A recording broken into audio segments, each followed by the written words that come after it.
Hello everyone, welcome to our interview and employer project with Solent Local Enterprise Partnership and the Careers and Enterprise Company. Today we have Roland from Portsmouth City Council, Amy Stamp and Carolyn being interviewed by Dea from Crookhorn College, Joe and Freddie from UTC Portsmouth and Maddie. So over to you, Joe and Freddie. Hello. So the first question is just to kind of get the ball rolling a bit is, who is your organisation and what do they do? Well, I work for Portsmouth City Council, which is what's called a unitary local authority. We cover things like education, social care for both children's and adult services.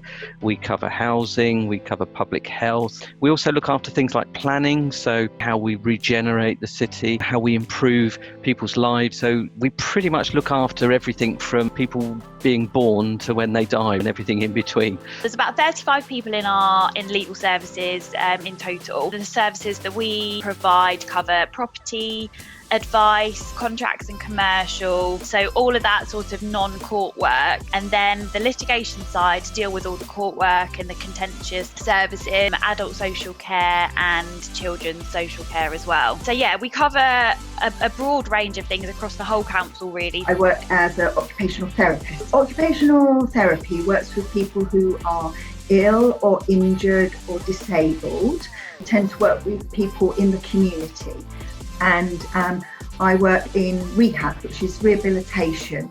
So that's helping those people who've got illnesses or disabilities to live their lives as independently as possible.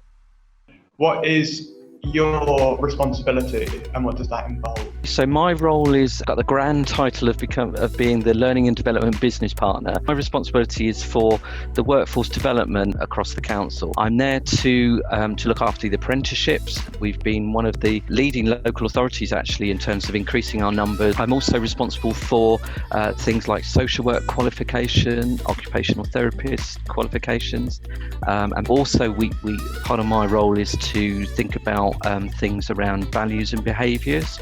We need to make sure that our staff really adhere to a set of values, and the rule of thumb is really treat people as you would want to be treated yourself. As long as we've got people that have those sorts of values and that they know how to behave appropriately towards others, then that they're the sort of people that we want. What do you enjoy most about your job? I would definitely say working at the council, the people that I work with. So not only in legal services, but I deal with people all around the council on a day-to-day basis. You've got people doing all sorts of different jobs. Everyone's really friendly. Everyone's got the same motives in mind. Everyone wants the best for the city, and there's that element of professionalism, and it's a very happy place to work and lots of job satisfaction. Seeing my clients do well, discharging a client, letting them sort of finish with them because they've achieved their goals that they wanted to achieve. So what does a normal day look like for you? So I'm based at the civic offices in the Guildhall Square in Portsmouth. I tend to start around 8. We have a number of directors across each directorate in the council. I tend to act as a sounding board, and then I will often take away their thoughts, put that into a proposal, take that back to them. And then I've got my management of my team. So I've got 15 people that report to me. So I provide what we call a supervision or a one-to-one for them, so that they've got some protected time to talk about their work, anything they're having problems with. Hopefully I can help unstick things and get them moving again. It's making sure that they're okay. I've got a suite of training rooms that I need to make sure are maintained well, and that they've got all the right equipment and all the IT's in the working order. So that's sort of like a normal day, if you like. The days are really varied. Usually I say I try and plan outright about 50% of my day. So I think when I first wake up in the morning, I think, right, what do I need to get done today as an absolute priority? And as long as I get that done, Everything else that comes in, I can deal with that as it comes. You just never know what's going to end up in your inbox. Each day is different, so it's rare that you end up doing that day exactly what you thought you would. I mean, it's a good day when that does happen, but it's not very often. How did you get to where you are now? Describe your career journey. That's a long and complicated journey. So I'll give you the slightly abridged version. I really wanted to be a pilot, and then one day I discovered that I was pretty much completely colourblind, and I had a place reserved at a course. So the year I left school was quite a difficult year because it was a time when there was really high unemployment, and there were far too many people leaving school, and there weren't enough college places and things like that to cope with everybody. So I had this place booked at college, but I didn't get a good enough grade. And I saw an advertisement for a post to help with the special needs youth training scheme. So this was for an employment scheme for young people with moderate learning difficulties. And there was something that just caught my eye, and I applied for that post, and I was successful in that, and I basically helped people to get into work. So supporting, coaching people, helping them with their personal effectiveness and their personal development. Basically, my job has gone from being a very social care focused role to a point where I look after all of the workforce development for the council rather than just the social care stuff. So yeah, a bit of a twisty turny road, and that's the edited highlights. There's some bits I've left out that you really don't want to know about. From a really early age, I knew I wanted to do something in law. As soon as I could study law, so at A level, I was like, let's give this a go, see if I actually enjoy it.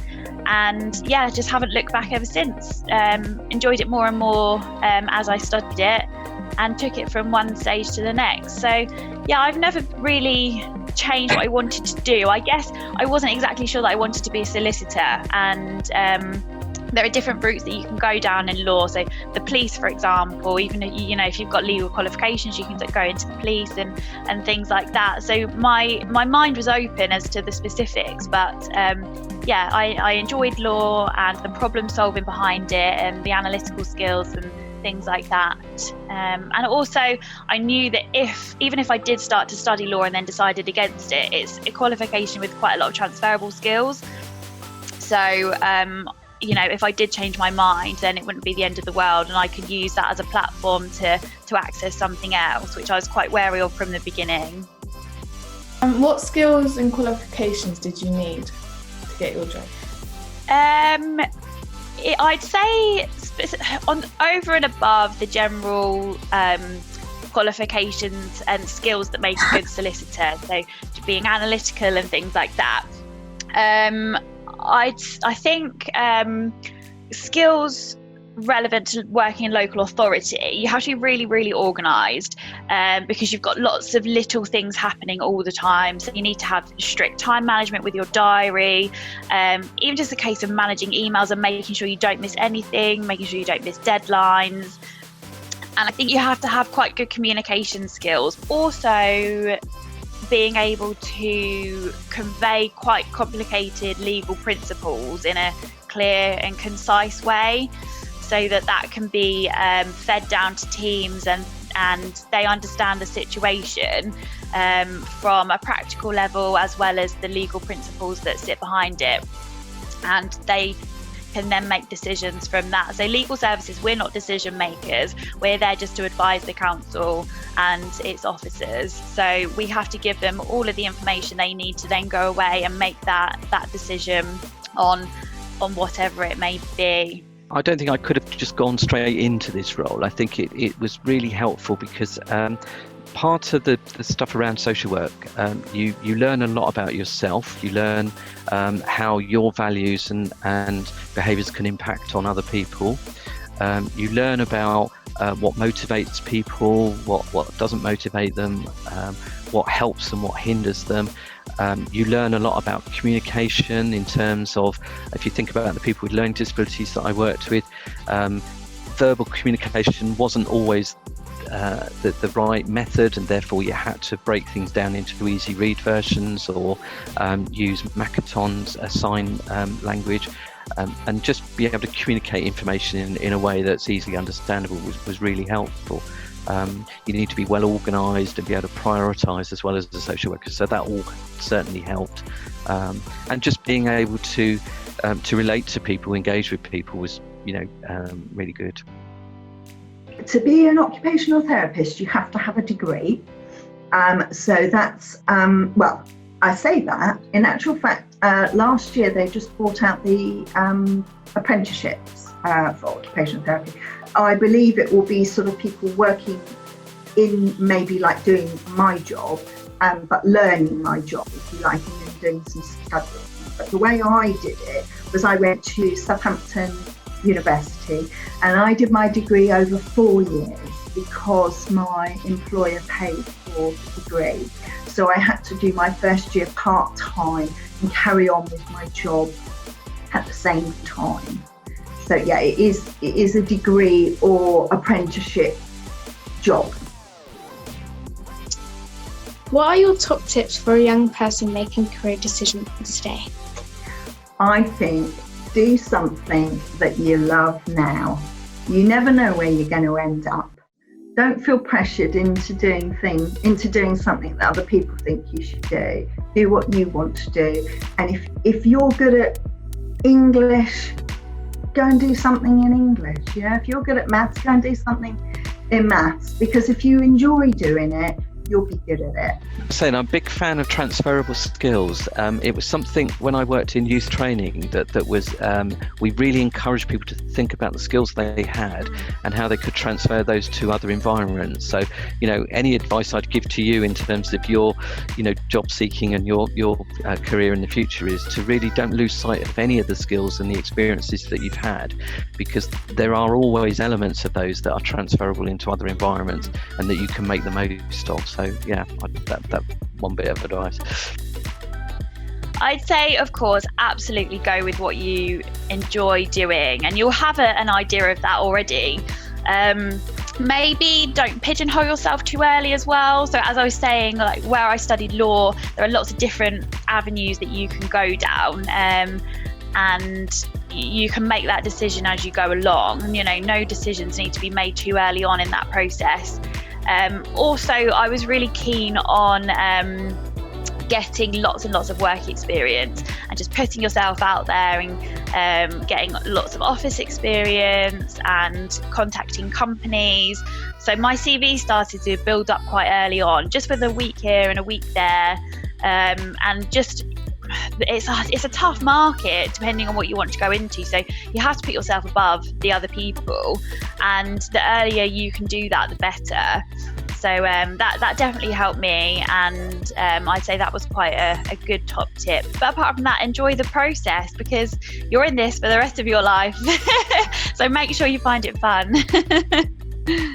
That's brilliant. Thank you, Amy. I've learned a lot, definitely, and I'm sure Maddie has as well. So thank you both for being involved.